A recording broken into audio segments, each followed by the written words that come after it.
Effective copywriting can make or break your website. Words sell, and if you don't use the right words, or if you don't use compelling words, then you won't sell. So we're going to fix that today by starting with my own website. If you don't know, I'm the co-founder of this little software agency, GTM BOT, and we've recently been putting a critical eye on some of our copywriting, and we've decided that it needs a little bit of an update. A lot of the thoughts that I'm going to talk to you about today around copywriting are all from a book called Marketing Made Simple by Donald Miller. Let's see, Marketing Made Simple. So I'm going to talk to you about a lot of the things that he talks about what makes a good website stand out with excellent copywriting.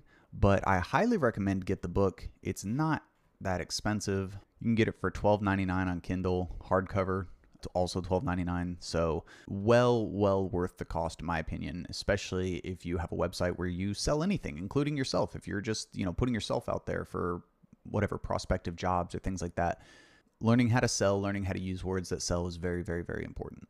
So to that end, let's look at what we have currently. Don't waste your next MVP. So if you're not familiar with the software world, an MVP is a minimum viable product. There's a lot of ways that people define minimum viable products. The way I define a minimum viable product, it is the smallest amount of value that you can build and ship that somebody will pay you for, right? So if you've ever looked at like Craigslist is ugly. It's not a good looking website. Most of the stuff that you see here, it's not user friendly at all, but it makes money. And so I would define this entire website basically as an MVP. There's some things here and there, it's not as rough as it was, say, 10 years ago, but it's still an MVP. It's hideous, but it works. People find value in it. So with that definition of MVP defined, what our software agency does is we help companies ship and launch their MVPs without waste. Don't waste your next MVP is very vague. Like, what does it mean to waste, right? If I tell you not to waste your MVP, the mode that you might waste your MVP is going to be different depending on who you are and what your experiences are. And then there's this whole thing down here where we talk about ourselves. Literally the first word here is we. We don't just code. We de-risk your entire journey, which is a very, very human tendency. It's a very human tendency to talk about yourself, right? Especially you're on our website. Of course, we're going to talk about ourselves, but that's not what sells. If you want to sell, you need to talk about your client and their problems. Because that is also fundamental human psychology is people want to talk about themselves. They want to hear people talk about them. You want people to read this first headline and say, that's me. And then after that, the book starts talking about all these extra sections. We're not actually going to touch a lot of these sections today because I think these sections are okay. The header, this is where we need to do a little bit of work.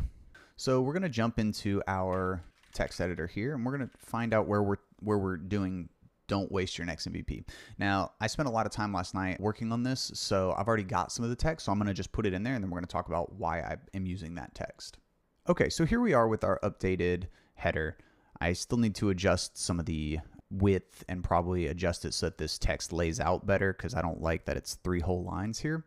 But we've changed it from don't waste your next MVP, that's what's right here, and we've changed it to outsource software development that doesn't suck, okay? Now, why is this better? Number one, it passes the grunt test, right? And what the grunt test is, does your header tell me what you offer, how it's going to make the customer or the client's life better, and does it tell them what they need to do to buy it? If you are a engineering manager, product manager, anybody who's ever had to outsource the development of any kind of software, maybe to an overseas team or something like that, then you understand that the process generally sucks. Whether it's time zone differences, communication mishaps, or anything that can happen along that line between having somebody in-house versus developing it somewhere else. It's a process that can be very efficient as far as money and time resources go because you don't have to use your internal resources, but the process itself normally sucks. It just normally there's communication mishaps and it's just a bad result for everybody. Rarely, very rarely is the outcome that you're looking for fully achieved with outsourced software.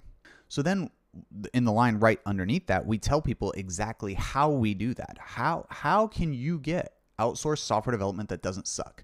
I made a few little changes here because I didn't like some of the things that I had already set up. So I removed outsourced, right? Because why? If you're on my page and you're looking at this, then you know you're not looking at your internal resources.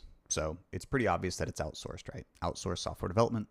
Not to mention it made the text a little bit too long, so I just wanted it to be a little bit shorter, a little bit punchier. So software development that doesn't suck. I also changed the H2, the very next line. And I changed that because I want to talk about the client. I want to talk about their problem. I don't want to talk about myself and how I'm going to do it. That's great. And there is a place for that further down the page. But what I really want them to know immediately off the bat is, what do I do? Software development that doesn't suck. And how do they benefit from it? So that they can confidently build world-class revenue-generating software without scrambling their internal resources and sinking budgets, right? And if that message resonates with somebody, then I immediately tell them what they can do. They can book a free consultation. They can come and talk to us. We're going to see if we might be a good fit, and then we get the show on the road. So right there, the very first thing on my website has everything that you need to know about what's the problem, do you have it, can I fix it, what's your end state, and how do we get this thing going? And that's how you build a header that sells. That's how you build a header that converts from people just visiting your website to people giving you money, people wanting to do business with you. So I just want to say that I am not the master of this.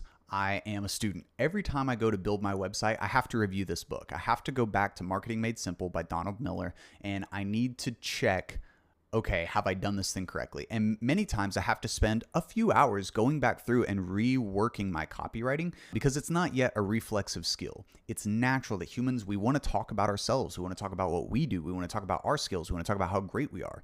But what we really need to do is we need to talk about our client. We need to talk about the problems that they're experiencing. And then we need to say, hey, this is how we can help you with this problem. And this is what your end result's going to be. So there's still a lot more to come. I'm going to keep taking you with me as we rework the copy on this website. Hopefully this gives you some ideas for your own website so that you can start converting into copy that sells.